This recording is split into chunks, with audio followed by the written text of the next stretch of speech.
नमस्कार प्रणाम गोर लगे छी। हम छी रवि कौशल, उपस्थित छी अपने तक बीच रवि कौशल के यूट्यूब चैनल के जरिए। और अखन कोरोना गेलै नहीं कि एकटा और सुनऽ में एलैया कि ब्लैक फंगस, हाँ ब्लैक फंगस नामक कोनो एहन महामारी फेर दौड़ल एलै जे पूरा एकदम बिहार पर अभी अतिक्रमण कऽ रहल छथि। एना सुनऽ में आयल, लेकिन हम अंग्रेजी कनि हेवी है ताहि दुआरे हम एना बजलहुँ, लेकिन हमरा ओते खैर अखन तऽ बेरोजगारी छै और बेरोजगार के आलम छै। हम तऽ पहिलो कहने छली अहाँ सबके अखन बेरोजगार के आलम छै।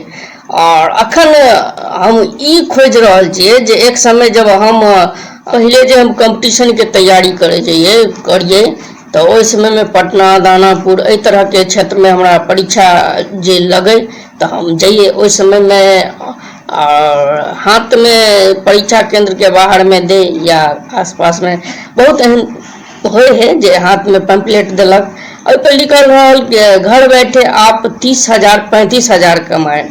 अखन तो बेरोजगार छी, अखन तो ओहन पैम्पलेट दिया जे कमाई के जरिया घर में बैठल बैठल कमा सकी। हाँ ठीके कहै छी। आओ सुनबे छी। और एकटा छोड़ा जिलेबी दुकान में घुसले, जिलेबी आधा किलो खेलके, खा कर जो उठ कर जाए लगले, दुकानदार पूछल के हो भाई पाई, कल के पाई तो नहीं है। दुकानदार ओकरा तबियत से कुटल के गुड़का गुड़का के मरल के। छौड़ा उठेत कपड़ा झाड़ेत कल के भाई अही भाव में 1 किलो और तेल दहक। सहरसा में बाढ़ आयल, कोसी के प्रकोप से पूरा गांव के गांव दहा गेले। एहि काल में दिल्ली से बड़का पत्रकार सब एले, एक जनानी के पूछ ले बताइए आपका क्या क्या खो गया। वो जनानी तेहने रहे, कल के देखिए ना सब चीज तो हेबे करे, बउआ के पप्पे हरा गया है। अब दिल्ली के पत्रकार उ सब की जाने गए बउआ के पप्पा की हो चले। एक बुढ़िया के पूछ ले आंटी जी ये बउआ के पप्पा क्या होता है। कल के अरे बउआ रे छोट बच्चा के बाप के पप्पा कहल जाए छे। कल के ओ मतलब आपके पति हरा गए हैं। अच्छा बताइए आपके पति के दिखने में कैसे थे। कोई जनानी कहे चले हे घुरमल घुरमल केस था, मोती संसद दांत था, हे छुड़िया संसद नाक था, हे बड़े स्मार्ट था।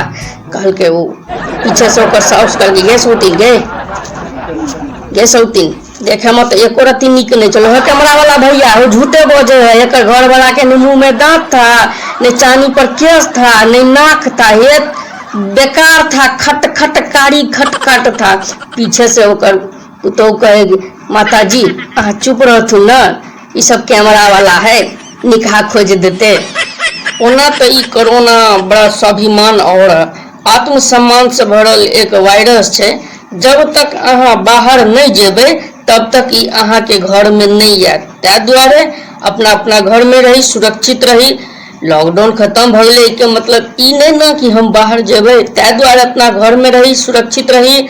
और हमर यूट्यूब चैनल अहाँ देख रहे छी तो चैनल के सब्सक्राइब करू, लाइक करू, कमेंट दियो, शेयर करना है हमर काम है, हम शेयर कर लेबे। बहुत बहुत धन्यवाद, अपने सबके आभार, नमस्कार।